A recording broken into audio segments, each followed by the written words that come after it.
I am Margaret Hayes, 70 years old, a widow, a mother, and for the longest time, a stranger in my own son's life. That December night, I stood on the front porch of my son Daniel's house in Seattle, clutching my worn leather suitcase with trembling hands.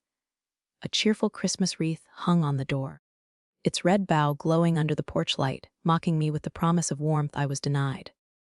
When the door opened, I expected the embrace of a son I had not seen in 3 long years. Instead, his words froze me harder than the winter air.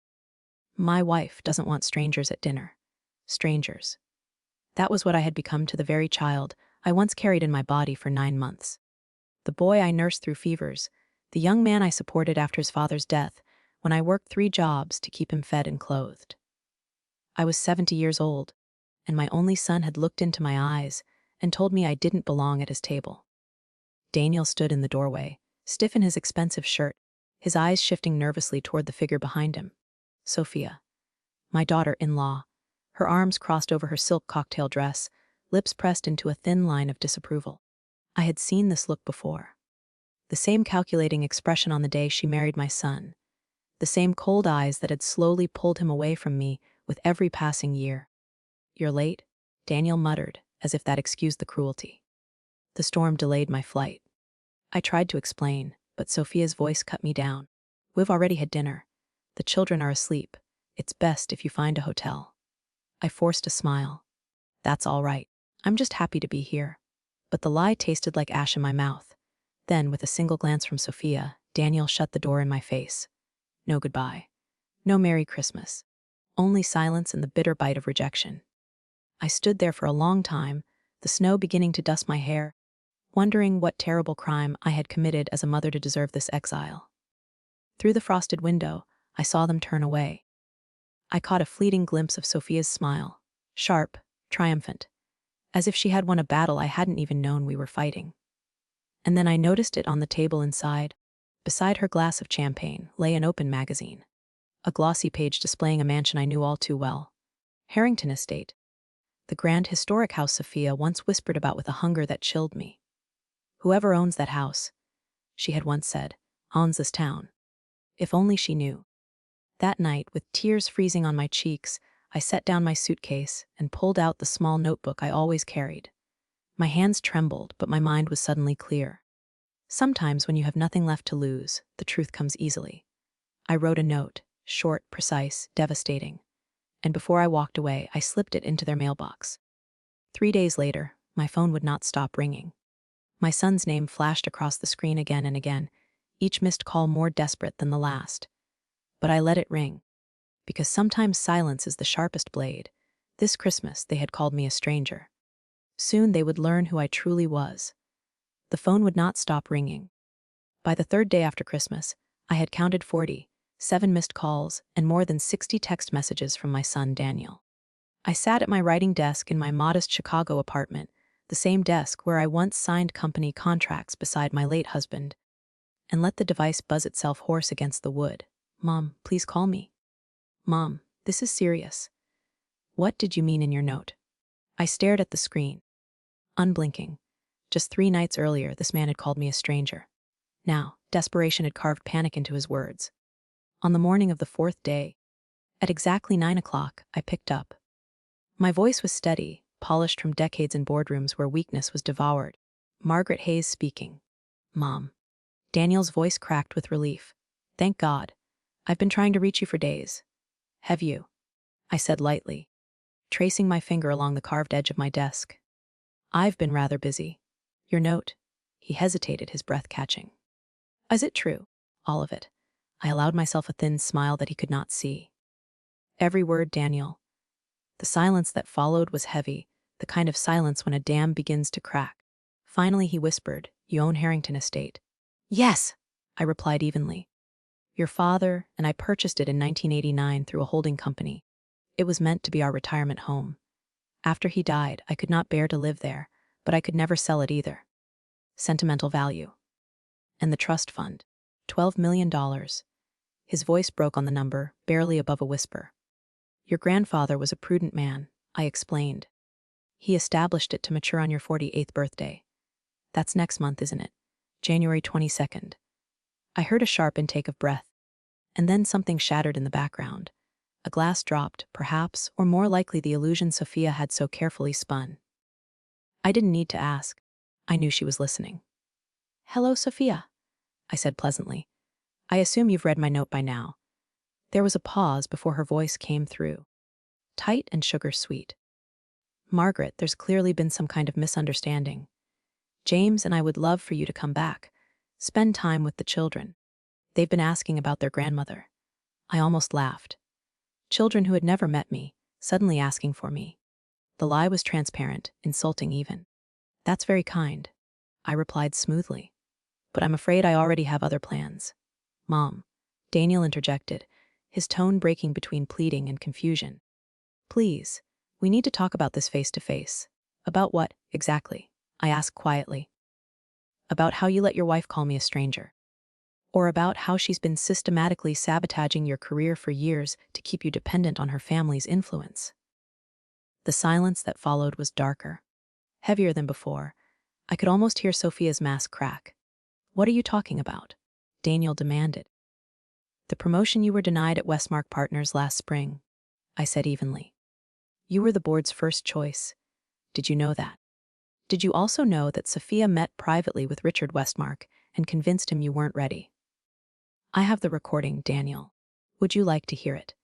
There was movement, muffled voices, a door slamming. When Daniel returned, his voice was low, ragged. "This can't be true." "Sophia wouldn't, just as she wouldn't intercept the birthday presents I sent the children every year." I cut in gently. "I have the delivery confirmations. All signed by her." I heard his breath hitch. The little boy who once ran to me with scraped knees and broken toys was now a man crushed under the weight of betrayal. Why are you telling me this now?" His voice was broken, fragile. "Because, Daniel," I whispered, "I believed one day you would remember who you were, who we were. But when you closed that door on me Christmas night, I knew the boy I raised had been buried beneath lies for too long. I will not lose you without a fight." He was silent for a long time. When he finally spoke, his words trembled. "What do you want me to do?"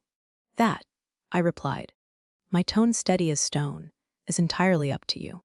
But know this, I have a meeting with my attorneys on December 28th. Whatever you decide before then will determine my decision afterward." He inhaled sharply. "You're blackmailing me." "I'm giving you a choice," I corrected gently. "Which is far more than you gave me when you shut that door." And with that, I ended the call. For the first time in years, my hands no longer trembled. The storm had begun, and for once I was the one holding the thunder. The morning after our call, I awoke to a dozen new messages. Daniel's number flashed again and again, each voicemail more frantic than the last. By the time I poured my coffee, my phone rang yet again. Against my better judgment, I answered. "Mom, thank you," Daniel blurted, his voice raw. "I didn't know. I swear I didn't know." "You didn't want to know," I corrected softly, staring out at the winter, gray Chicago skyline. "There's a difference." He hesitated. Can we talk in person?" I almost laughed. "In person. After 3 years of silence. You think a plane ticket erases what's been done?" "I need to understand," he said desperately. "Sophia, she's furious. She says you're lying, that you forged those documents. But I found something last night." His voice dropped to a whisper. "A burner phone, hidden in her desk drawer. Messages to someone named Michael, meetings, money transfers." I closed my eyes. So the mask was finally slipping. "I'm sorry, Daniel," I murmured, though the apology wasn't mine to give. "Don't be," he said bitterly. "It confirms everything you told me. Mom, she's been moving money for years." I pulled our joint statements. It's small withdrawals, 200 here, 500 there, but over time it's nearly $100,000. All hidden. I wasn't surprised. I'd had investigators watching for months, waiting for proof strong enough to pierce Daniel's blind loyalty. "There's more," I said carefully. "Much more. She's not only stolen from you, she's sabotaged your career. She's intercepted every attempt I made to reach you. And Daniel, she intends to take the children." The line went dead silent. When he finally spoke, his voice trembled. "How do you know that?" "Because it's what I would do if I were her." Cornered, exposed, desperate. She's been building an escape plan. Check the children's passports. I heard movement, drawers opening, papers shuffling. Then Daniel's sharp intake of breath. They're gone. Both of them. And some of their clothes, their favorite toys. His words trailed off in horror. Listen to me, I said firmly. You cannot confront her yet. If she senses you know too much, she'll move faster. Bring the children to me. Tonight? Mom, I can't. She hasn't let them out of her sight for days. Then create an opportunity. I instructed. Suggest something innocent. A family outing. A trip to the park. And then you happen to see me there. Let the children meet me themselves. Once they've touched my hand, once they've heard my voice, it will be harder for her to erase me from their lives again. He was quiet for a long moment. Then, there's a playground at Green Lake Park. Tomorrow. 3 o'clock. Good, I said. I'll be waiting. When the call ended, I sat motionless at my desk, the old ache of longing heavy in my chest. For years, I had dreamed of holding my grandchildren, hearing their laughter. Tomorrow, that dream would collide with reality. But I also knew something else. Sophia would not let it happen without a fight. And I was ready. The next afternoon, I arrived at Green Lake Park an hour early. The air was crisp, the lake reflecting a pale winter sun, children's laughter carrying faintly across the playground. I chose a bench near the north end, where the paths curved close to the swings. My oldest friend Eleanor had insisted on coming, but I told her no, this meeting had to be mine alone. By 3 o'clock, I spotted them. Daniel walked stiffly, his hand pressed protectively against his son's small back. Beside him, Sophia glided across the path in designer casuals, sunglasses masking her expression. And between them, two small figures that stole my breath away. Emma was tall for her 7 years, her dark hair falling neatly over a velvet headband. Tyler, only 5. Broke free of his parents' grasp the moment he saw the slide, racing ahead with reckless joy. My heart ached at the sight of them. Flesh of my flesh, strangers to me. I forced myself to stay seated calm, composed, as if this were all coincidence. Mom, Daniel's voice rang out, carrying across the winter air. His tone was casual for show, but his eyes pleaded. What a surprise! I rose, arranging my face into gentle astonishment. Daniel, well, what are the odds? Sophia froze mid-step. Her sunglasses slipped just enough for me to catch the ice in her gaze. But before she could speak, Emma approached cautiously, studying me the way her father once studied seashells on the shore. Curious, guarded, searching for treasure. Are you really Grandma? She asked softly. The word pierced me like a blade and healed me in the same moment. I crouched to her level, ignoring the stiffness in my knees. Yes, sweetheart. I've waited a long time to meet you. Tyler came barreling over, breathless from the slide. Dad says you live in a castle. Do you have cookies there? I laughed, genuine and unrestrained. More cookies than you could ever eat. Emma's solemn eyes lit faintly, and for the first time, I saw recognition. Blood calling to blood. Sophia's smile was brittle, stretched too thin. Well, she said, voice sharp, this is certainly unexpected. I kept my tone light, deliberately polite. I've always loved this park. I didn't realize you'd be here today. Daniel cleared his throat. The kids had been curious about family stories. Maybe you could tell them some. Sophia's head snapped toward him, a silent warning blazing in her eyes. But Emma interrupted, tugging at my sleeve. Will you tell us one now? I smoothed her hair gently. Not here, sweetheart, but soon, very soon. As I spoke, I met Sophia's gaze over Emma's head. For the first time in years, I did not flinch. This was the beginning, she knew it, and so did I. The board was set. The pieces were moving. And Sophia had just realized she was no longer the only one playing the game. The drive to Harrington Estate was Daniel's idea. Or at least, that's how he framed it to Sophia. The children should see where Mom lives, he said casually as we stood by the cars. They've been asking. Sophia hesitated, her fingers tightening on Emma's shoulder. I could see her calculating, eyes narrowing, already sensing the trap. But curiosity was her weakness. She wanted to see the inside of the house she had only heard whispered about at dinner parties. And more than that, she didn't want to look like she was denying her children a simple family visit. So she relented. The ride up the coast was quiet, the winter sun bleeding pale light across the Pacific. I followed their SUV in my own car, my heart hammering. When the drive curved through the iron gates and Harrington Estate came into view, I saw Emma's small face press against the glass. Tyler bounced in his seat, pointing wildly.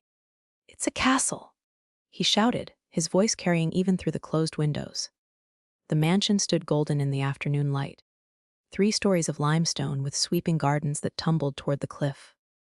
The circular drive gleamed, freshly polished by Henderson, the caretaker I had called ahead. Every detail was immaculate, a deliberate display of power. When the cars stopped, Henderson was already waiting, his suit pressed, his bow precise. "Welcome to Harrington Estate," he said warmly, his composure flawless. Emma slipped her hand into mine the moment she stepped onto the gravel. Tyler ran to the base of the staircase, craning his neck at the domed ceiling visible through the glass doors. Even Daniel seemed awed, though he tried to hide it. And Sophia, she was silent. Her eyes darted everywhere, cataloging, assessing. The marble steps, the gilded lanterns, the weight of old money etched into every stone. Her lips parted, just slightly, and for once, she had nothing to say. I led them inside. The grand foyer opened like a stage, sunlight pouring through stained glass, a sweeping staircase curling upward toward painted constellations. Emma gasped audibly. Tyler whispered, "Does it have secret passages?" I smiled faintly. "A few. Maybe you'll see them someday." We toured the rooms. The library with its oak shelves, the music room with its grand piano, the dining hall set for 30. The children darted from one wonder to the next, their laughter echoing through halls that had been silent for decades. Daniel walked slowly, absorbing each detail. His face shadowed with something between regret and revelation.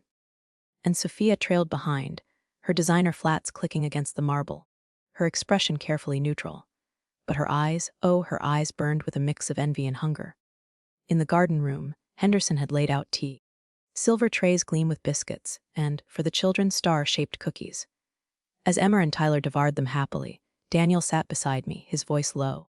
"You've lived like this all these years." "No," I corrected gently. "I invested, I preserved, but I never lived here." "Not truly. It was meant for your father and me. After he died, it became something else. A reminder, a secret." Across the table, Sophia sipped her tea, her smile polite, her knuckles white around the porcelain. Finally, she set her cup down. Her voice was smooth as glass, but her eyes were shards. "What are you doing, Margaret?" I met her gaze calmly. "Having tea with my family. Is that a problem?" Her lips curled faintly. "You know exactly what you're doing." And she was right. For the first time in years, I did. When the children begged Daniel to show them the rose garden, I encouraged it. "It's still beautiful in winter," I said, smiling at Emma. "Go on, take your brother. Henderson can show you the old oak tree." Daniel hesitated, glancing between me and Sophia. He sensed the tension, the air sharp as broken glass. But finally, he nodded. "Come on, kids. Let's go see the treehouse." The garden door closed behind them, silence settled. Sophia set her teacup down with surgical precision. Her eyes, stripped of performance, were colder than steel. "What game are you playing?" I leaned back in my chair, folding my hands neatly in my lap. "This isn't a game, Sophia. It's my home, my family. You've tried to erase me from both, but here I am." She gave a short, humorless laugh. "You think parading them through this mausoleum of wealth makes you a mother again. You can't buy back lost years." "Maybe not," I conceded. "But I can reclaim what's mine, and protect what's left." Her composure wavered just for a second. Enough for me to press. "The missing passports, the favorite toys. Did you think Daniel wouldn't notice? Did you believe you could vanish with the children before the truth came out?" Her face blanched, then recovered with frightening speed. "You have no proof." I smiled faintly. "That's the beauty of being underestimated. You never check to see how closely I've been watching." For the first time, she leaned forward, her voice dropping to a venomous whisper. "You don't know who you're dealing with." "Oh, I know exactly who I'm dealing with," I replied evenly. "A woman who's built her life on lies.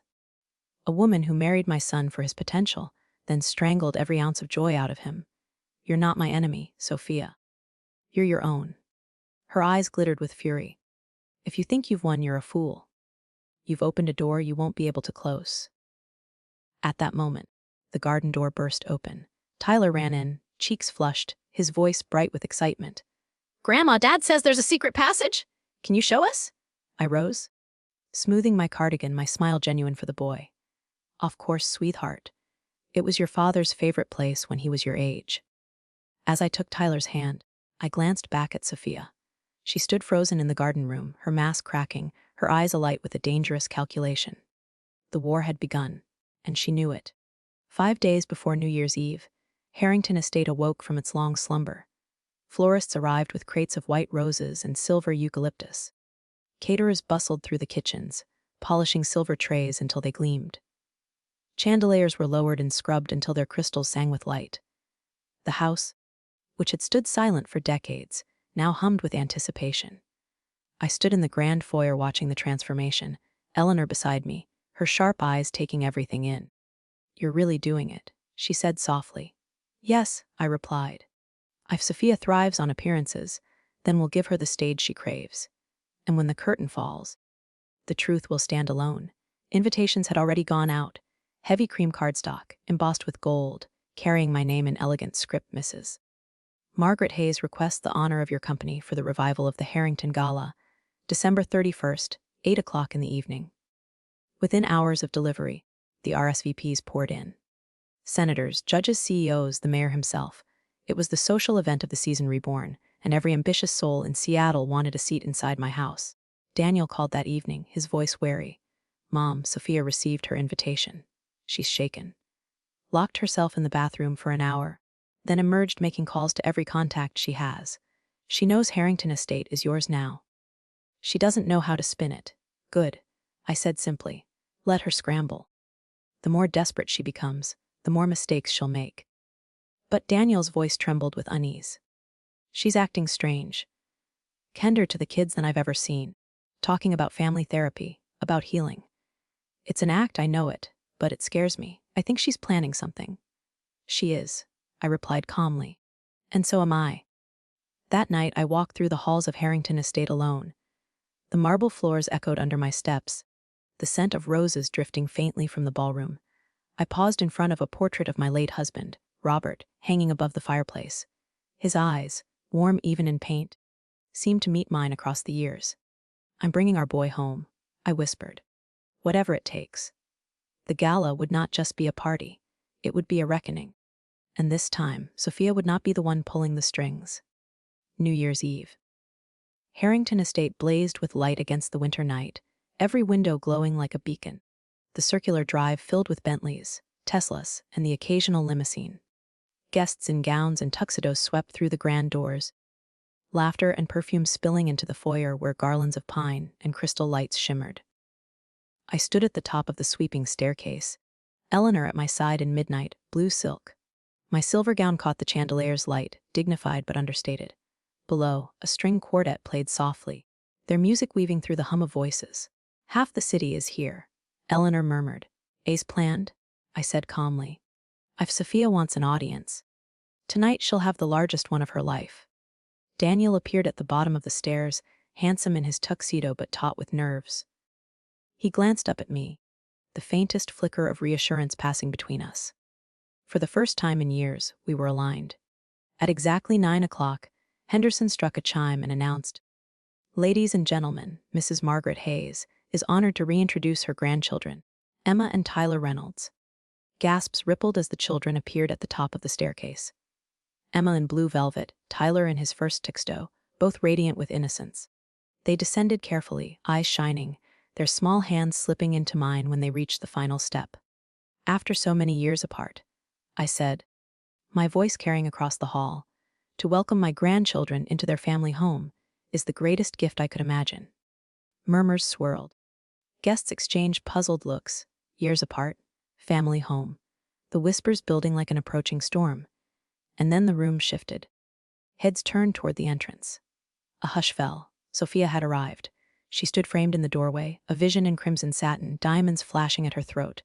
Her smile dazzled, her poise flawless. She glided inside as though she had always belonged, accepting champagne, greeting acquaintances with a practiced laugh. But her eyes flickered restlessly, measuring the room, tracking exits. When she reached us, her performance was perfect. "Margaret, darling, what a magnificent evening. You've outdone yourself. Caroline."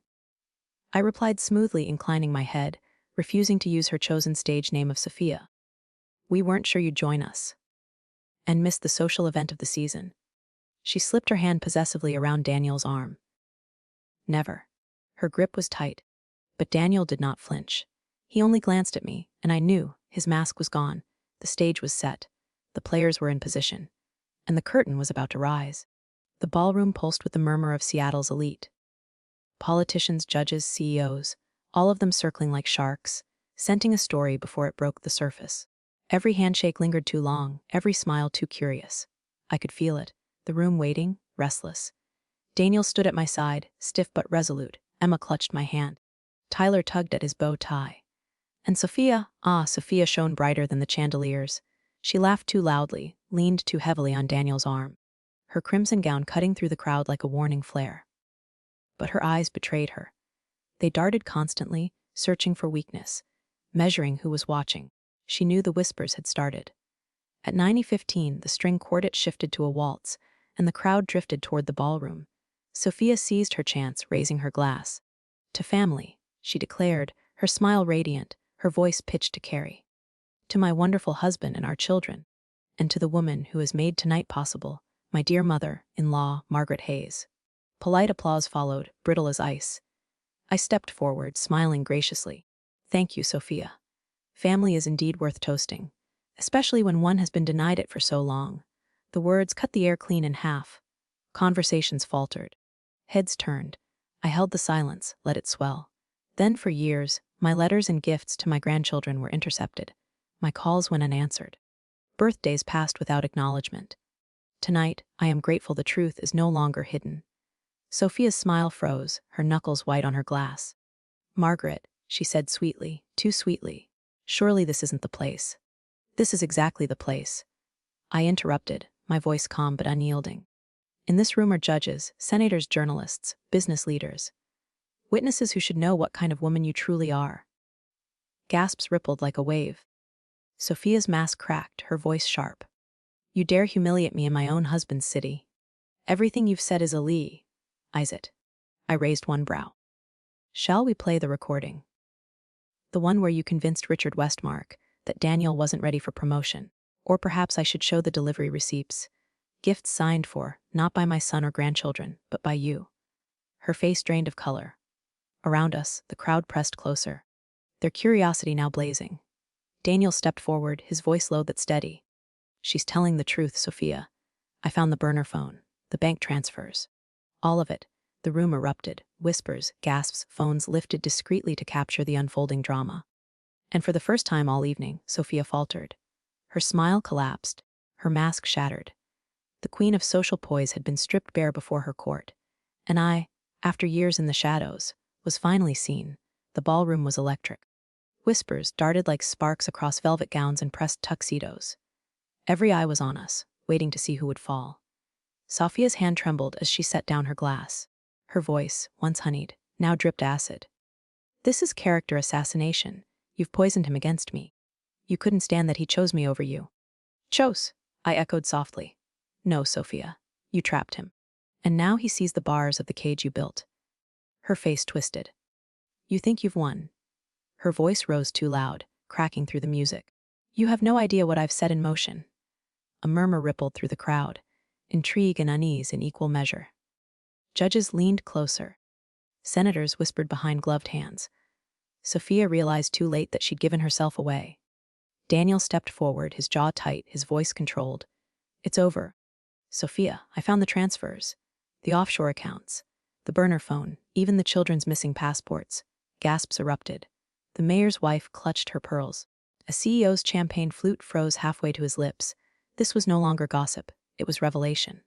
Sophia's mask shattered completely. She lunged toward Daniel, voice shrill. "You're lying. Tell them you're lying." I held up my hand. "Enough." My voice sliced through the chaos, calm and deliberate. I turned to Henderson, who had been standing near the ballroom doors, composed as ever. "Bring them in." The doors opened, and 2 uniformed officers stepped inside, flanking a man in a tailored suit who carried the weight of authority in every stride. His voice rang clear. "Mrs. Sophia Reynolds, we have a warrant for your arrest on charges of embezzlement and wire fraud." The room exploded. Shouts, whispers, phones raised to record. Sophia staggered back, her crimson gown pooling like spilled blood across the marble floor. "No. This is a setup." "Margaret, you?" I met her eyes without flinching. "No, Sophia. This is the truth, and the truth doesn't ask to be believed. It only asks to be seen. As the officers took her by the arms, the room leaned forward, drinking in every second. Sophia's diamonds glittered under the chandeliers as if mocking her, a queen stripped of her crown before her court. Daniel stood frozen, watching the woman he'd once trusted be led away in disgrace. His face was pale, but his voice, when it came, was steady. It's over. Not quite, I thought, watching the crowd, the whispers, the shifting tides of reputation and power. This was only the end of Act 1, and I still had an entire empire to rebuild, with my family at its center. The morning after the gala dawned far too bright. Sunlight spilled through Harrington Estate's tall windows, cutting across forgotten champagne flutes and discarded programs from a night that would dominate headlines for years. I sat in the garden room with a cup of coffee, watching Emma and Tyler chase each other across the frosted lawn. Their laughter should have been enough to warm me, but unease clung to me like the damp fog rolling in from the Pacific. Henderson entered, carrying a silver tray. His composure was flawless as always, but I caught the flicker of tension in his eyes. "The Tribune has called 3 times already, madam," he said. "A's have 2 television stations. They're requesting a statement regarding last night." "No comment," I said firmly, adding cream to my coffee. Let the truth speak for itself. But even as the words left my mouth, my phone buzzed. A message from Eleanor. 2 words only, check email. I opened my laptop, and my stomach dropped. On the front page of a prominent business journal blazed the headline, "The Silent Partner. Margaret Hayes and the Hidden Power Behind Westridge." The article was meticulous, cutting like a scalpel. It detailed my decades-long connection to Westridge Partners, the company my husband co-founded. It painted me as a shadow figure manipulating corporate decisions, as the hidden hand that had advanced Daniel's career through nepotism. It even implied insider trading, citing anonymous sources. Sophia's revenge. She had set this in motion long before her arrest. An insurance policy timed to detonate the moment her mask was ripped away. Eleanor called as I scrolled, her voice taut. "She must have arranged this weeks ago. The timing is no accident, the morning after her public humiliation. It's brilliant, in its way." "Brilliant," I agreed grimly. "And dangerous." By noon, Westridge's stock was sliding. Reporters swarmed the gates, shouting questions about conflicts of interest, about favoritism, about fraud. For the first time in years, the fortress I had built around my family and my husband's legacy trembled. Daniel found me in the library, his face pale. He tossed the newspaper on the table, his voice low. "It's everywhere. My office, the board, my colleagues, they're all calling." "Mom, this article, it destroys me." I looked at him, at the fear and exhaustion in his eyes, and I felt the ache of a mother torn between fury and guilt. "No, Daniel. It destroys me. That's what she wants. If she can't have the fortune, she'll take our names. Our reputations." He sank into a chair, burying his face in his hands. "She's going to win, isn't she?" I placed a steady hand on his shoulder. "Not if we decide what kind of battle this truly is. She thinks she's exposed me. But she's underestimated what I've survived before. Outside, the press shouted my name at the gates. Inside, my son whispered his doubts, and somewhere across town, Sophia, now out on bail, was smiling, satisfied she had turned the tide. But what she didn't understand was this: I had spent a lifetime navigating boardrooms filled with men who underestimated me. And I had never once walked away defeated. This wasn't the end of my revenge. It was only the beginning of hers. The boardroom smelled of oak and panic. Westridge Partners had weathered scandals before, but never like this. Headlines screamed my name across the country, television anchors repeating it with relish. Margaret Hayes, the ghost in the boardroom. I sat at the polished mahogany table, my hands folded neatly, my expression calm. Across from me, Richard Westridge, the co-founder's son. My late husband's partner's hair shifted uncomfortably. "The SEC has called," he said gravely. "They want explanations. Your silence will not protect this company." I met his gaze evenly. "I've already provided my attorneys with full documentation. Every investment, every decision. There is nothing illegal to uncover. But the perception," another board member snapped. "Nepotism. Undue influence. The press will tear us apart." I leaned forward, my voice low but steady. "Perception is not truth, and truth has receipts, which I have, which I will use. If this board panics, we hand Sophia Reynolds the victory she craves." If we stand firm, she is nothing more than a desperate woman screaming from the sidelines. Murmurs rippled around the table. I could see them wavering, torn between fear and the stability I projected.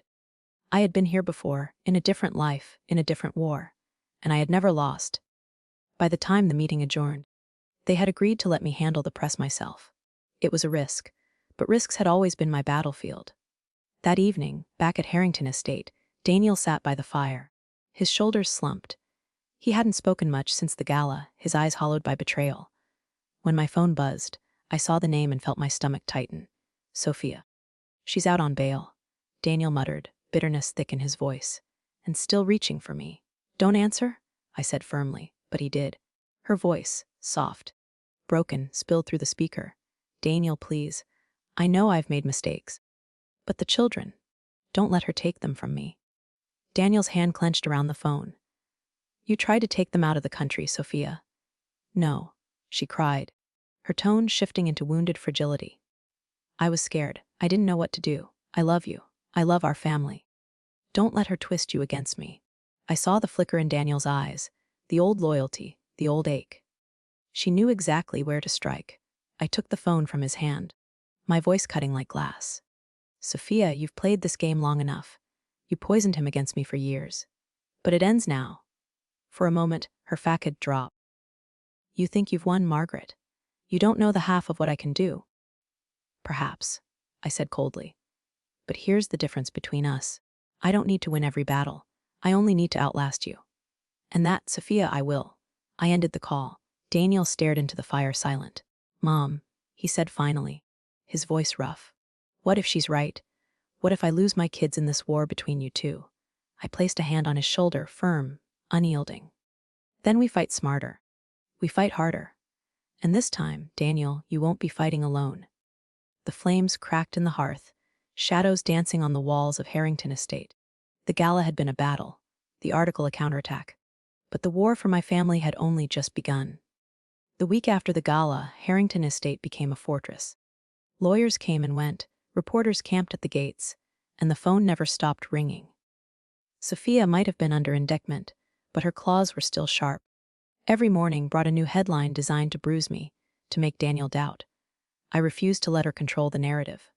On Monday, I invited a select group of journalists, not the tabloids, but the serious ones, the kind who valued records over rumor. Over silver trays of tea and biscuits. I laid out the facts, shipping manifests of gifts returned unopened, emails intercepted, audio recordings of Sophia sabotaging Daniel's promotion. You can write about whispers, I told them, sliding the evidence across the table. Or you can write about proof. By the next morning, the tone had shifted. The headlines no longer read, Margaret Hayes' shadow in the boardroom, but Sophia Reynolds, socialite under fire. The balance was tipping. Meanwhile, Daniel met with attorneys daily. I watched him from the study window as he paced the garden on calls, his voice low but determined. Yes, I heard him say once. Joint custody, but supervised visitation only. She's not taking the kids out of the country. At night, when the children slept, he would sit by the fire with me. His hands trembled sometimes as he signed documents, but his voice grew stronger with each page. I thought divorce was failure. He admitted one evening. Now I see it's survival. I reached over, squeezing his hand. It's freedom, I said. But Sophia was not silent. One afternoon, Eleanor burst into the library, a folded paper in her hand. She's playing the victim card, she said grimly. The article headline read, Betrayed Wife or Master Manipulator. Sophia Reynolds speaks out. There was her photo, no diamonds, no gowns. Just a simple blouse, no makeup, her eyes red as if she'd been crying. She claimed she was a devoted mother persecuted by a controlling mother-in-law. She painted Daniel as a man manipulated by wealth, pressured into divorce. It was a dangerous move. To the public, victims often looked more sympathetic than villains. Daniel slammed the paper down, his jaw clenched. She's trying to make me look weak. Like I can't make my own decisions. Let her talk, I said calmly. Every lie she tells is a thread we can cut. And when enough threads snap, her entire story collapses. Still, that night, as I walked through the silent halls of Harrington Estate, I felt the weight of it pressing on me. Sophia wasn't just fighting for money anymore. She was fighting for survival, and survival made people reckless. The war wasn't over. It was about to escalate. The blow came on a Thursday evening. I was in the library reading with Emma curled beside me on the velvet settee, when Henderson entered, his voice unusually tight. Messes. Hayes, you'll want to turn on Channel 7. I set the book down and reached for the remote. The screen lit with the image of Sophia, seated across from a well-known anchor.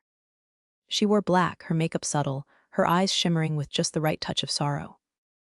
"I'm not perfect," she said, her voice tremulous, "but I'm a mother, and no one should take children away from their mother. Margaret Hayes is powerful, yes. Wealthy, yes. But she's using that power to erase me, to rewrite my family. My children don't deserve to grow up believing their mother was a monster."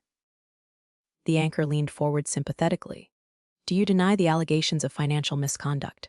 Tears welled in her eyes on cue. "I deny that I ever put my family at risk. Every decision I made was for them. If mistakes were made, they were mine alone. But my children, they should not pay for Margaret's vendetta." I muted the television before Emma could hear more. My granddaughter was still young enough to believe what she saw on a screen. "Why was she crying?" Emma asked, frowning. I smoothed her hair. "Sometimes, sweetheart. People cry not because they're sorry, but because they're afraid." That night, after the children were asleep, Daniel stormed into the study, the live broadcast still echoing in his head. "She's turning the public against us. My coworkers were texting me nonstop. Half of them think I'm the puppet of a controlling mother, and she's the poor victim. She's playing the only card she has left." I said evenly. "But people believe it." His voice cracked. "Mom, what if the court believes it?" I slid a folder across the desk toward him. He frowned, opening it. Inside were photographs, bank ledgers, and transcripts. His face drained of color as he read. "What is this?" "The secret she's been hiding even from you," I said quietly. "Sophia hasn't just been draining your accounts. She's been funneling money to her lover, a man named Michael Duran. The burner phone you found, half of those messages were to him, and the transfers, straight into an account under his name." Daniel gripped the papers, his hands shaking. "She was planning to leave me, to take the kids and live with him." I met his stricken gaze steadily. "And that, Daniel, is the story the public hasn't heard yet. While she weeps on camera, I hold the proof of her betrayal. This isn't just about fraud. It's about deceit, abandonment, and the kind of woman the courts cannot possibly trust with custody." He sank into the chair, his face pale but his eyes hardening. "Then we use it." I nodded once. "We will. At the right moment.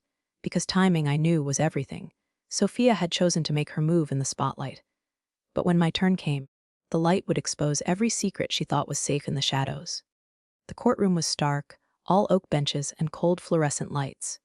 No chandeliers here. No gilded illusions, only truth and law stripped bare. Daniel sat beside me, shoulders rigid, jaw tight. Across the aisle, Sophia entered in a navy dress, her hair pulled back simply, her makeup restrained. She clutched a tissue in one hand, the perfect picture of a fragile mother under siege. The performance had been rehearsed, down to the tremble of her lip as she settled into her seat. The judge, a stern woman with sharp eyes, called the session to order. "We are here for a preliminary hearing on custody arrangements pending divorce proceedings." Sophia's attorney rose first, his voice smooth as silk. "Your Honor, my client has been unfairly maligned in the press. She is a devoted mother, targeted by her wealthy and powerful mother-in-law. She has been painted as deceitful when, in truth, she is fighting only to remain in her children's lives." Sophia dabbed her eyes delicately. Murmurs rippled through the courtroom. Then it was our turn. My attorney, a man I'd worked with for decades, stood slowly. His voice was calm, deliberate. "Your Honor, the narrative of a persecuted mother may be compelling. But tonight, we present facts, not stories." He gestured, and Henderson stepped forward, carrying a sealed folder. "Exhibit A, financial transfers from joint accounts belonging to Mr. and Mrs. Reynolds. The recipient, one Michael Duran." A sharp intake of breath echoed through the courtroom. Daniel's head snapped toward Sophia, his face white with fury. The judge leaned forward. "Explain this, Mrs. Reynolds." Sophia's composure cracked for the first time. That's a mistake, a misunderstanding. Michael is a business associate." "Then why?" My attorney interrupted smoothly. "Were there intimate text messages exchanged from a burner phone? Messages we have here." Authenticated, where you discussed running away together with the kids and a new life far from Daniel. Gasps erupted. The tissue slipped from Sophia's hand. Your Honor. My attorney continued, his voice sharp now. This is not merely a case of poor judgment. It is a pattern of deceit. My client's gifts to her grandchildren intercepted. Her son's career sabotaged. And now, proof of infidelity, financial misconduct. An intent to remove the children from the country without consent. The judge's gavel cracked against the bench. Order. Sophia sat frozen, her mask gone, her eyes wild as the whispers surged around her. For once, her silence screamed louder than her words. The judge turned, her tone clipped. Until further notice. Temporary custody is awarded to Mr. Reynolds. Mrs. Reynolds will have supervised visitation only, pending investigation of these allegations. Daniel exhaled, a sound between relief and heartbreak. I placed my hand over his, steadying him as the gavel fell again. Sophia's eyes met mine across the courtroom.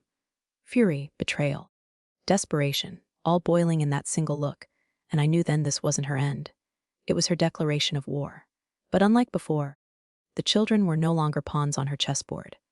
They were safe, under my roof, under my name. And that changed everything. For 2 weeks after the hearing, Harrington Estate felt like a sanctuary. Emma discovered the library's window seat, curling up with books until she fell asleep. Tyler turned every hallway into a racetrack, his laughter echoing through the marble like a bell. Even Daniel began to soften, the lines of tension around his mouth easing as he tucked his children in each night.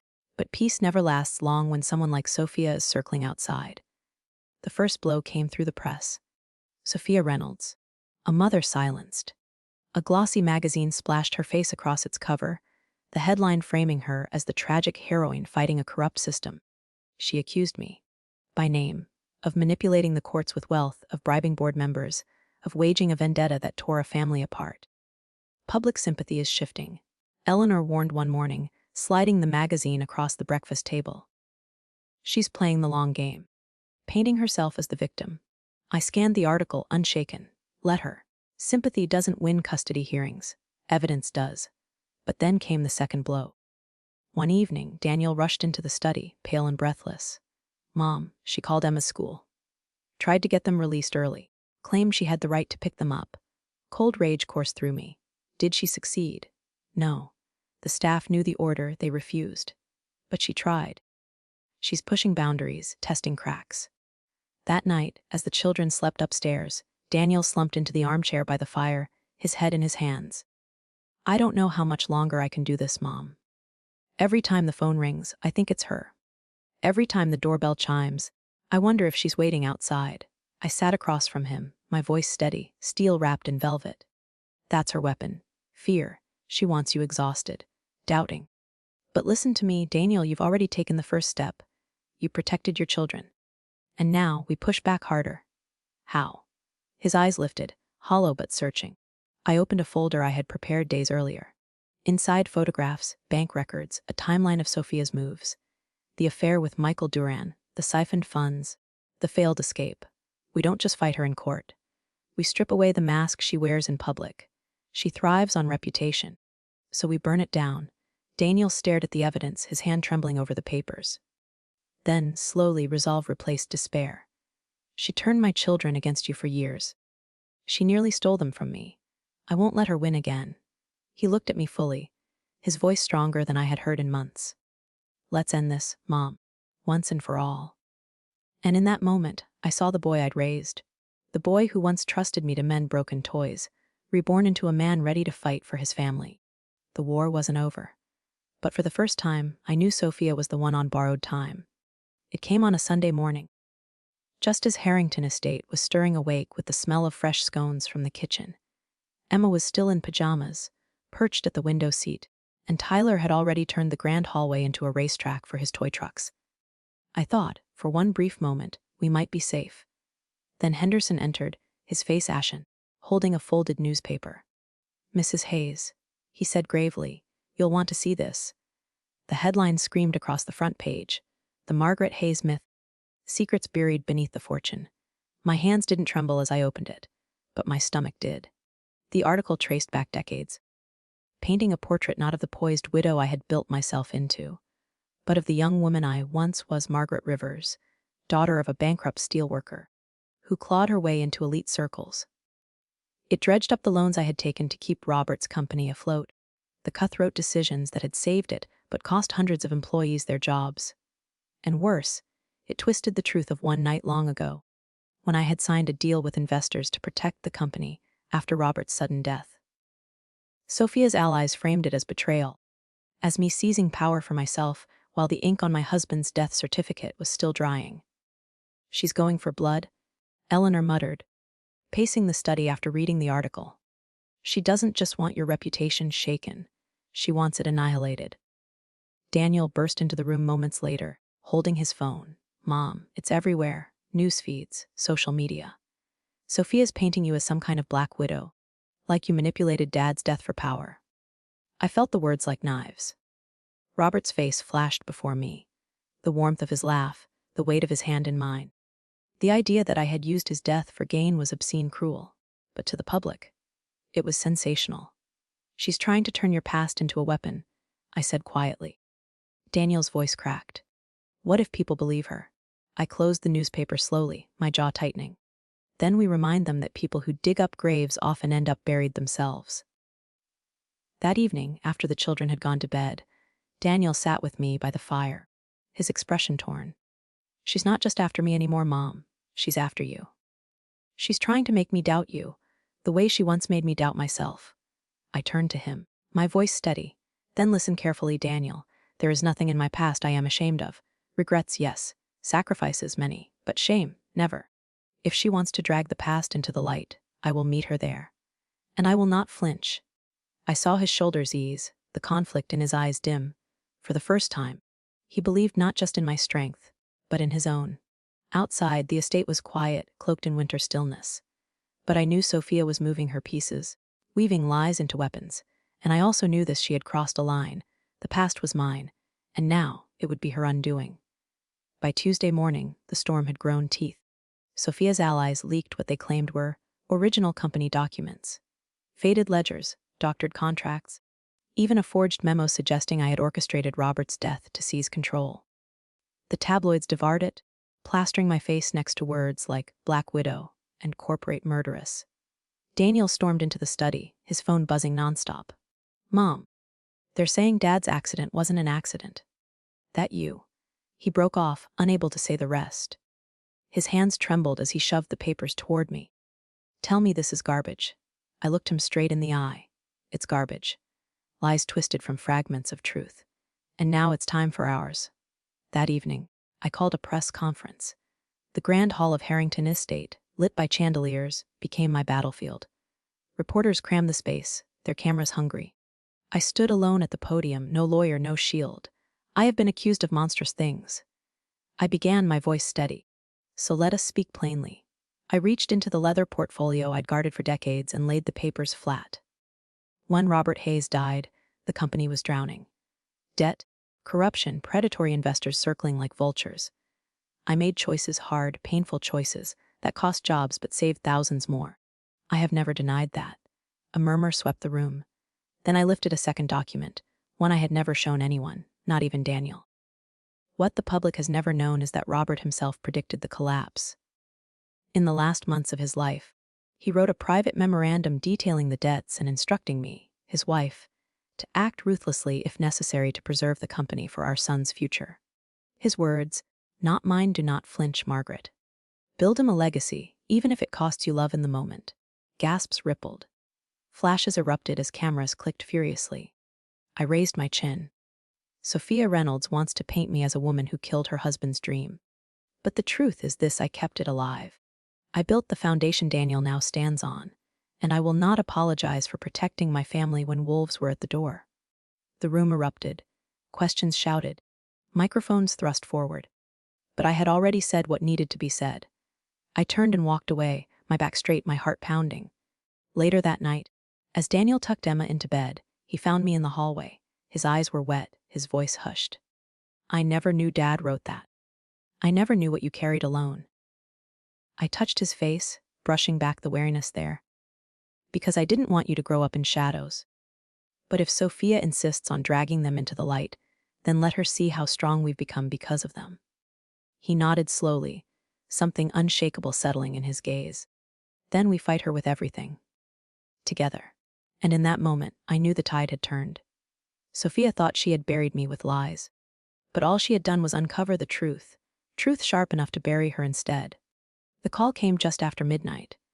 Daniel and I were in the library, firelight casting long shadows across the shelves when his phone buzzed. He glanced at the screen, went pale, then answered before I could stop him. Daniel, Sophia's voice cracked through the speaker, raw and ragged. Please, just listen. His grip tightened. Why are you calling? I know I can't undo what I've done, she whispered. The money, the lies, Michael. It was all a mistake. I was scared. I thought you'd leave me, and I tried to build a safety net. But I never stopped loving you. Or the kids. Her voice trembled, the performance sharpened by desperation. Margaret is destroying me. She won't stop until I'm ruined. Please, Daniel, you know me. You know I'm not a monster. Daniel's jaw clenched, his eyes flickering with something I hadn't seen in weeks. Hesitation. Old memories tugging at him. The mother of his children pulling at strings only she knew how to touch. I reached over, laid my hand firmly on his. Speaker. I mouthed. He hesitated, then tapped the button. Her words now filled the room. I'll confess everything to you. Daniel, Sophia continued, but not to her, not in court. Just you and me. Meet me tomorrow night at the pier. No lawyers, no judges. I'll tell you the truth about everything, about your mother, too. Daniel's eyes snapped to mine. A trap. Clear as daylight. I leaned closer to the phone, my voice cool as glass. Good evening, Sophia. Silence. Then a sharp inhale. You thought he would come alone, I said softly. You thought you could twist him one last time. But let me be perfectly clear, Daniel doesn't walk into ambushes anymore. Not without me. Her mask cracked, fury bleeding through. You can't protect him forever, Margaret. He's weak. He always was. One day he'll come back to me. Daniel's voice was steady, for once unshaken. No, Sophia. You lost me the day you called my mother a stranger. Her breath hitched, sharp and ugly. Then the line went dead. Daniel let the phone slip from his hand. He looked at me, his eyes searching. She won't stop, will she? No, I said quietly. But neither will we. I reached into the desk drawer and pulled out a small device, a recorder blinking red. Daniel's eyes widened as he realized what I'd done. Every word, I confirmed. Tomorrow, the court will hear a confession, not a performance. Not a sob story, her own voice, her own trap, turned against her. For the first time in months, Daniel smiled, not with joy, but with grim relief. You were waiting for her, weren't you? I leaned back, the recorder heavy in my palm. Sophia has always underestimated me. She thinks in battles, I think in wars. And wars are not won by tears. They are won by truth, and by those willing to wield it without mercy. The courtroom was packed.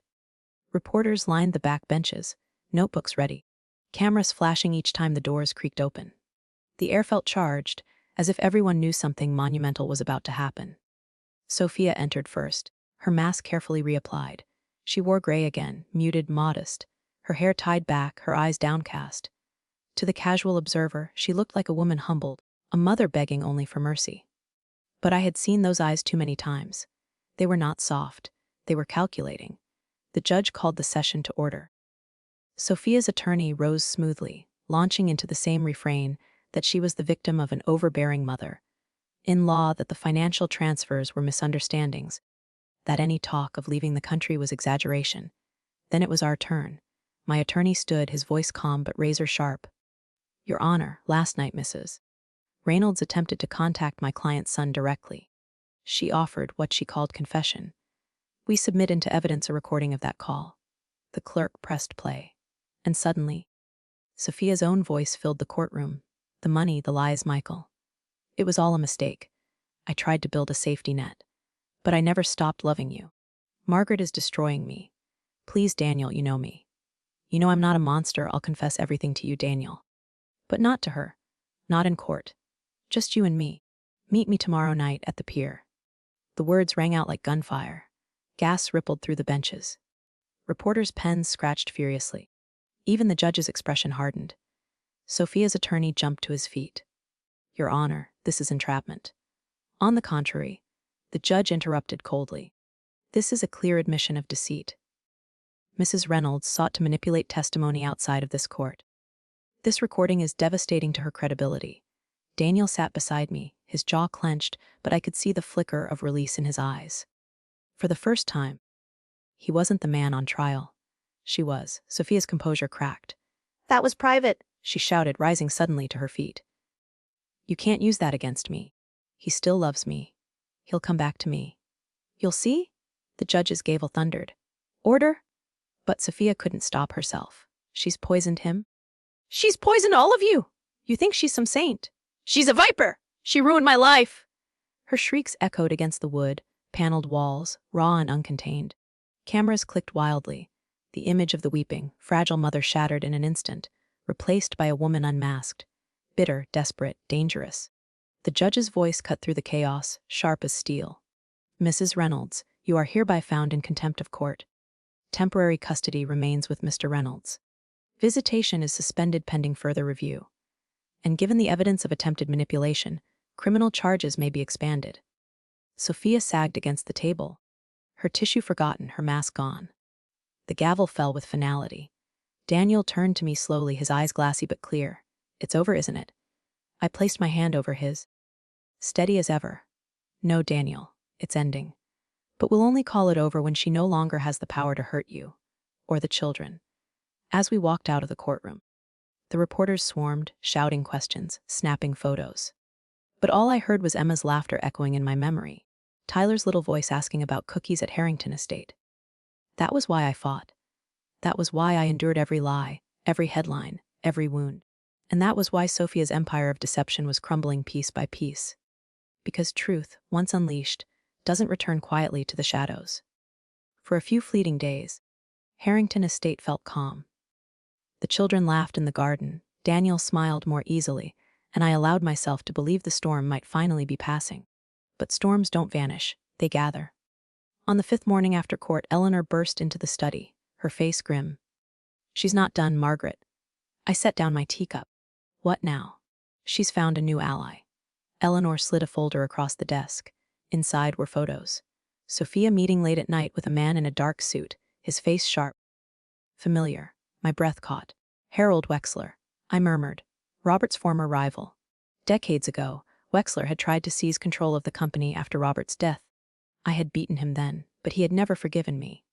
Now Sophia had gone crawling to him, feeding him her narrative of betrayal. And Wexler, smelling blood, saw his chance. Daniel entered moments later, reading the papers, his expression hardening. "She's playing her last card. If she can't win custody, she'll burn everything down with her new friends." He looked at me, eyes steady. "How do we stop her?" I leaned back, the weight of years pressing on me. "Be ending the war in one decisive strike. No more counterattacks, no more waiting. We bring every secret into the open, on our terms." That evening I called my attorneys, my board contacts, even an old senator who still owed me favors. A plan began to take shape, one that would cut Sophia and her new ally off at the knees. But as I prepared for battle, I found Daniel standing in the hallway outside the children's rooms, watching them sleep. His face was lit by the soft glow of the nightlight, his eyes heavy with sorrow. "They don't deserve this," he whispered. "Any of it." I placed a hand on his shoulder. "No, but they'll remember how you fought for them, how you chose to protect them, no matter the cost. That will matter more than anything Sophia tries to do." He nodded slowly, resolve settling in his features. "Then let's finish this. For them. The war had raged too long, across boardrooms, in courtrooms, in the press. Sophia thought she still held the power to wound us. But the truth was simple: she was out of weapons, out of masks, out of time. And I was ready to end this war once and for all. The estate became a war room. For days, the long dining table was buried under stacks of files, photographs, contracts, and transcripts. Lawyers shuffled in and out. Henderson coordinated security. Eleanor sat at my side with her notebook, her sharp mind catching details even my attorneys overlooked. Sophia thought she had gained strength with Harold Wexler at her side. But she had forgotten one thing: I knew Wexler better than she ever would. I knew his greed, his history of fraud, the enemies he'd made. And I had kept receipts. Why not just crush them in court? Daniel asked one evening, exhaustion shadowing his face. "Why drag the press into it?" "Because court is slow. I explained, my voice steady. And Sophia thrives in shadows. If we leave her there, she'll keep weaving lies. But sunlight. I tapped the folder marked Wexler Offshore Holdings. Sunlight will end her. The plan unfolded piece by piece, a press conference at Harrington Estate, where I would reveal Wexler's fraudulent accounts and his financial ties to Sophia. Leaked documents to 3 trusted journalists, ensuring the story could not be buried. Coordination with the district attorney's office, who had been waiting for a crack in Wexler's empire for years. And at the center, my own statement, clear and unflinching, showing the world that I had nothing to hide. Eleanor leaned forward over the maps and notes. It will be brutal. Once you start, there's no turning back. That's the point, I replied. This isn't about survival anymore. It's about ending the war.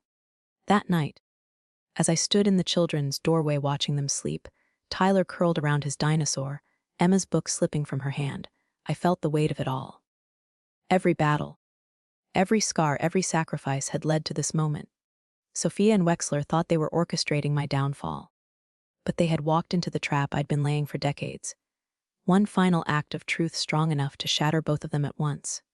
At dawn, I looked out across the gardens of Harrington Estate, silvered with frost. Behind me, Daniel appeared, his voice quiet but resolute. Tomorrow changes everything, doesn't it? Yes, I said, my eyes fixed on the horizon. Tomorrow, the world will see Sophia Reynolds and Harold Wexler for what they truly are. And for the first time in years, I allowed myself a small smile. The endgame had begun. The ballroom of Harrington Estate was transformed into a press arena. Rows of chairs filled with reporters, television cameras perched on tripods, bright lights flooding the stage. Outside, dozens more gathered at the gates, their microphones ready. The world was waiting for blood. I stood at the podium, Eleanor at my side, Daniel just behind me. Henderson had vetted every guest, every camera crew. The district attorney's team sat quietly in the back, waiting for the right moment. When the murmurs died, I began. Over the past weeks, lies have been spread about me, about my late husband, and about my family. Tonight, I intend to end this deception. Not with sentiment, not with spin, but with truth. The first slide appeared on the projector, a chart of bank accounts stretching across the Cayman Islands. Gasps echoed through the room.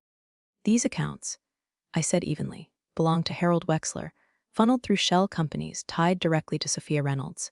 Over the last 3 years, millions were siphoned from joint accounts, disguised as consulting fees, then moved offshore.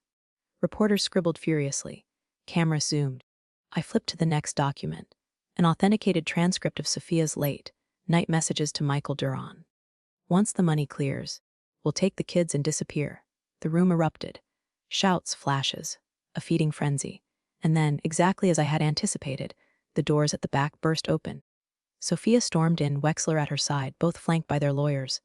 Her hair was wild, her composure gone. Lies, she shouted, pointing at me. She fabricated all of this to destroy me. Wexler tried to step forward, raising his voice. This is defamation. These documents are forged. The district attorney rose calmly from the back row, holding up a warrant. Mr. Wexler, the documents are already verified. And as of this morning, your assets have been frozen. The cameras swung toward him, reporters gasping. Sophia's face drained of color. I leaned into the microphone. My voice cool as steel. This is not defamation, Mr. Wexler. This is accountability, and Mrs. Reynolds. I fixed my gaze on Sophia, whose breathing was ragged. This is the end of the mask you've worn for too long. The courts will decide your fate, but the public now knows the truth. Sophia screamed, lunging forward, but Wexler caught her arm, hissing something under his breath. The cameras caught it all. Her fury, his desperation, the collapse of their alliance live on national television. The room dissolved into chaos, but I stood unmoving, my hands steady on the podium. For decades, I had lived in the shadows of boardrooms and whispered rumors. Tonight, I stood in the light and I did not flinch. Daniel placed a hand on my shoulder, his voice low but certain. It's over, Mom. You've won. I didn't smile. Not yet. Because wars aren't declared finished in a single night.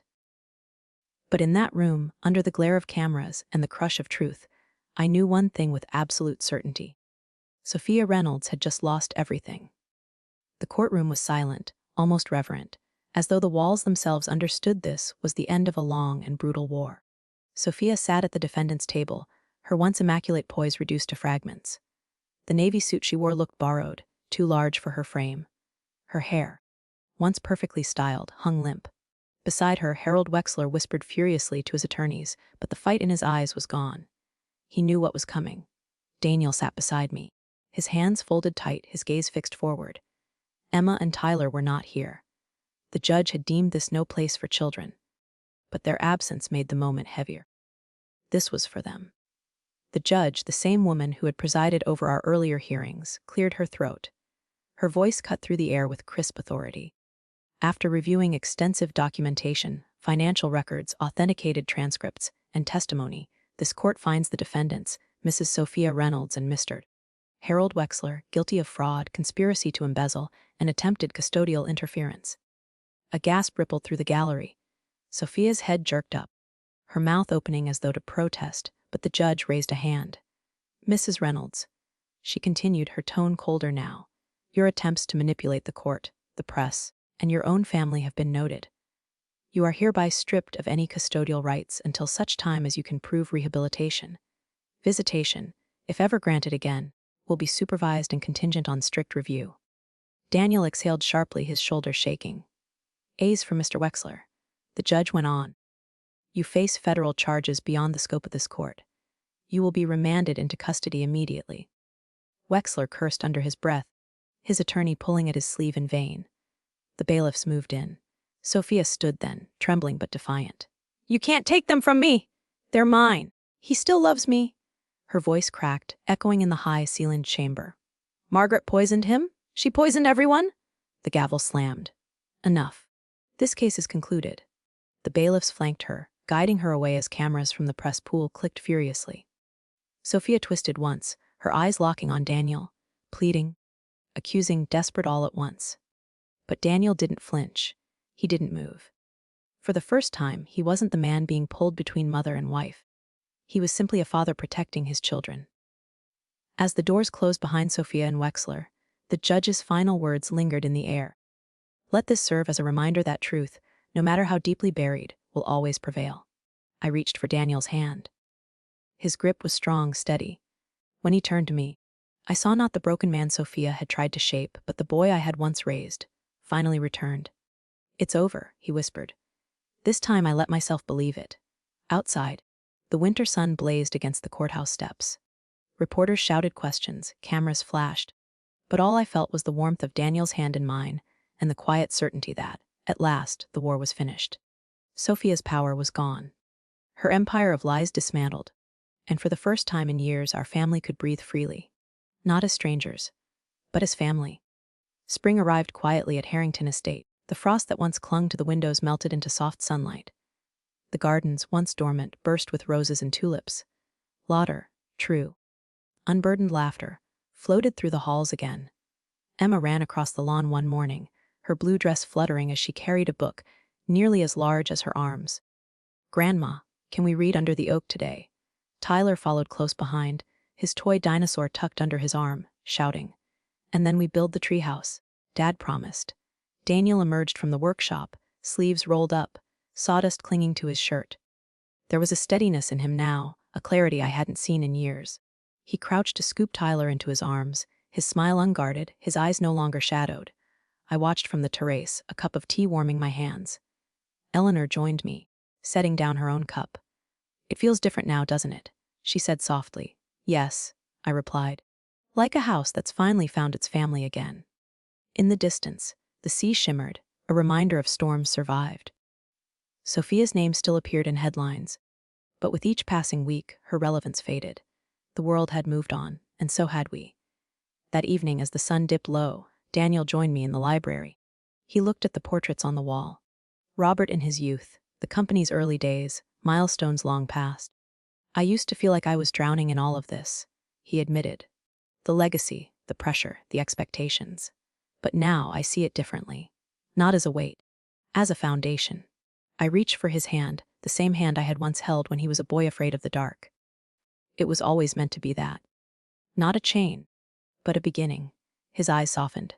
Thank you, Mom, for not giving up on me. I smiled faintly.